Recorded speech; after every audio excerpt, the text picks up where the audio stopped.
Selamat datang kembali di channel Hardware. Bagaimana kabarnya hari ini? Kami doakan semoga sehat selalu.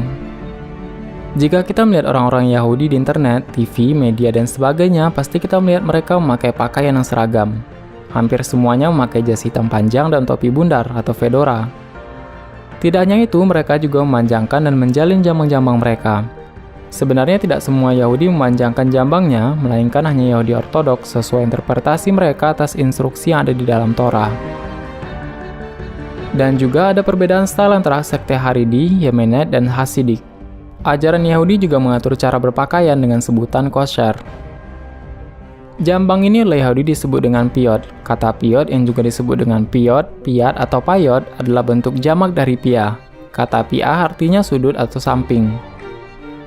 Orang Yahudi Yemenite menyebutnya dengan istilah simanin atau simonim, yang secara harfiah artinya tanda-tanda atau signs. Karena jambang rambut tepi yang panjang merupakan ciri-ciri yang membedakan mereka dengan masyarakat muslim di Yaman.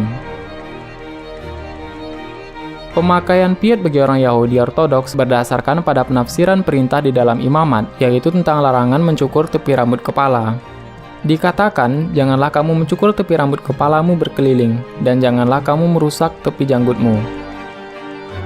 Para rabi Yahudi menafsirkan kata piat di ayat tersebut sebagai rambut di depan telinga, yang memanjang sampai ujung tulang pipi. Karena itu mereka tidak mau memotongnya, bahkan membiarkannya sampai panjangnya melebihi tulang rahang. Mengenai pakaiannya orang Yahudi, jika dilihat lebih dalam, Yahudi punya cara berpakaian yang rumit. Mulai dari cara pakai, dipakai untuk apa, dipakai oleh siapa, bahkan dari bahan apa itu dibuat. Yahudi biasa berpakaian hitam, yang merupakan pakaian yang sesuai secara simbolis untuk kegiatan penting, seperti ibadah, hari raya, dan lain sebagainya. Warna hitam adalah warna tradisional untuk pakaian formal di antara banyak kalangan di abad 18 Masehi, dan pada umumnya mewakili warna yang dikenalkan oleh orang Polandia dan Eropa Tengah lainnya. Sedangkan penggunaan topi atau fedora, topi bundar, dan jas umum adalah usaha untuk menyajikan penampilan yang seragam. Sebenarnya alasannya sama seperti penggunaan jas, karena dahulu pada awal abad ke-20, pakaian jas dan topi fedora menjadi pakaian umum oleh orang-orang Eropa.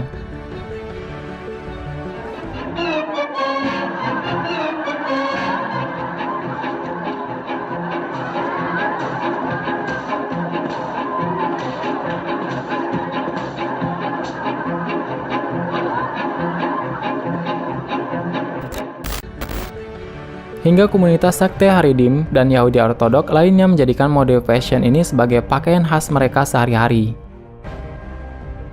Mengenai pakaian kepala, ada satu jenis pakaian yang harus dipakai oleh orang Yahudi, yaitu yarmulke atau kipah.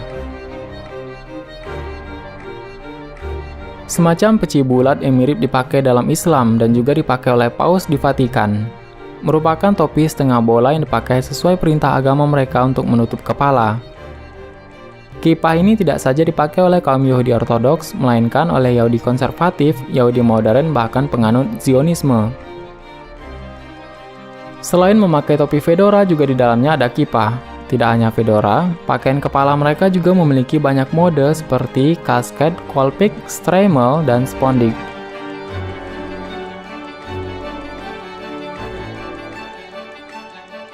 Umat Yahudi dapat dikelompokkan ke dalam beberapa golongan besar, yakni Yahudi Ortodoks merupakan golongan yang masih berpegang teguh atau taat sepenuhnya pada tradisi lama yang mereka anut. Mereka tetap berkeyakinan bahwa segala isi Taurat adalah mutlak diturunkan oleh Tuhan kepada nabi mereka, yaitu Musa alaihissalam. Sedangkan Yahudi konservatif adalah golongan yang masih mempercayai kitab Taurat, namun mereka menyatakan bahwa dalam memahami kitab Taurat, maka harus ditafsirkan dengan penafsiran kitab suci lainnya seperti Talmud. Sedangkan Yahudi modern atau liberal, menurut golongan modern ini, membaca Taurat dengan satu prinsip pandangan, yaitu pandangan terhadap kebenaran yang ditentukan oleh kesesuaiannya dengan akal dan pengalaman serta konteks sosialnya.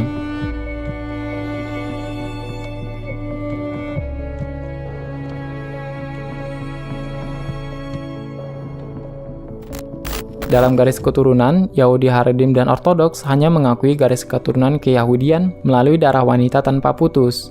Artinya garis Yahudi hanya dilahirkan dari wanita Yahudi yang menikah dengan pria Yahudi.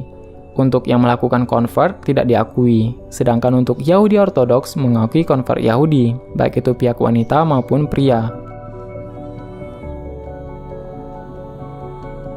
Sedangkan Reform masih mengakui garis Yahudi walaupun hanya pihak ayah yang beragama Yahudi dan ibu tidak yang diutamakan.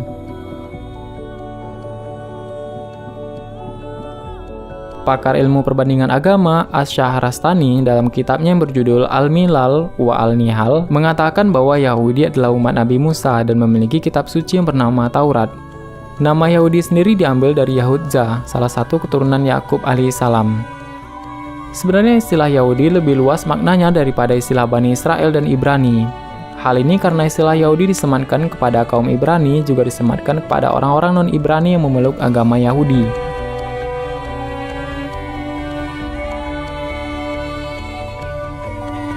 Jadi, seseorang yang masuk Yahudi akan tetap bukan berasal dari Bani Israel, maka ia boleh disebut sebagai Yahudi dan tidak boleh disebut Bani Israel. Namun sekarang pengertian makna Yahudi berkembang. Istilah ini bisa bermakna sebuah agama dan juga bisa bermakna sebagai bangsa. Banyak dari pemeluk Yudaisme di Sulawesi Utara mempercayai agama lain sebelum konversi. Proses pencarian jati diri, panggilan hidup, serta latar belakang silsilah keluarga mendorong mereka melakukan konversi atau berpindah agama. Kakak saya yang sulung, dia Kristen Protestan, kakak yang kedua Muslim, dan saya yang bungsu. Kemudian bapak ikut saya, bapak juga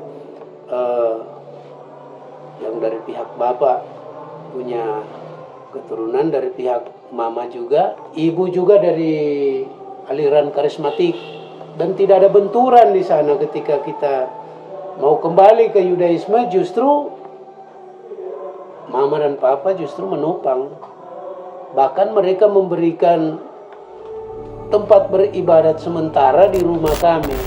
Tercatat dalam sejarah bahwa Yahudi kerap diusir dari tanah yang mereka tempati, mulai dari Kanaan, Babilonia, Mesir, sampai peristiwa Holocaust yang simpang siur validitasnya.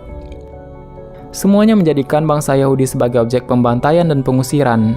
Akibat pengusiran inilah bangsa Yahudi tersebar ke banyak penjuru dunia. Sikap ini terbukti memotivasi mereka untuk terus maju dan berkembang, bahkan berambisi menguasai dunia. Bagaimana menurutmu, ada tambahan?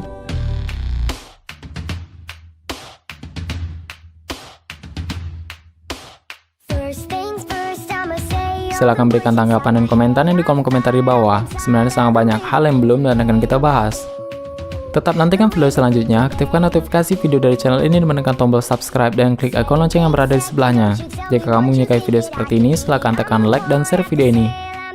Terima kasih sudah menonton hingga akhir video ini, kami doakan semoga sehat selalu, sampai jumpa lagi.